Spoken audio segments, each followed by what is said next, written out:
6ನೇ ವಾರದಲ್ಲಿ ಅಂಜಲಿಗೆ ಯೋಚನೆ ಆಗಿದೆ, ಅವಳು ಗರ್ಭವತಿಯಾ ಇಲ್ಲವಾ ಎಂದು. ಇದಕ್ಕೋಸ್ಕರ ಅವಳು ಟೆಸ್ಟ್ ಮಾಡಿಕೊಳ್ಳಿಕ್ಕೆ ಡಾಕ್ಟರ್ ಹತ್ತಿರ ಹೋಗುತ್ತಾಳೆ.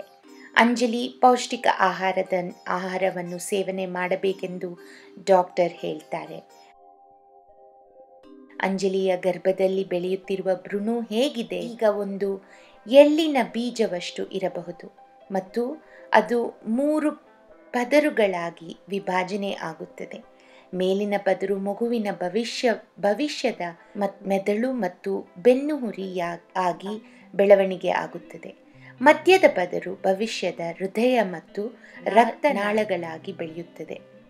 ಹಾಗೆ ಕೆಳಗಿನ ಪದರು ಮೂತ್ರದ ಪ್ರಣಾಳಿ ಮತ್ತು ಶ್ವಾಸಕೋಶದ ನಿರ್ಮಾಣ ಆಗುತ್ತದೆ. ಭ್ರೂಣವಿನ ವಿಕಾಸ ಚೆನ್ನಾಗಿ ಆಗುವುದಕ್ಕೆ ಅಂಜಲಿ ಪೌಷ್ಟಿಕ ಆಹಾರವನ್ನು ಸೇವಿಸಬೇಕು. ಹಾಗೆ ವಿಟಮಿನ್ ಟ್ಯಾಬ್ಲೆಟ್ ಮರೆಯದೆ ಹಾಕೊಳ್ಬೇಕು. ಹಾಗೆ ಕೆಲಸದ ನಡುವೆ ವಿಶ್ರಾಂತಿ ತಗೊಳ್ಬೇಕು.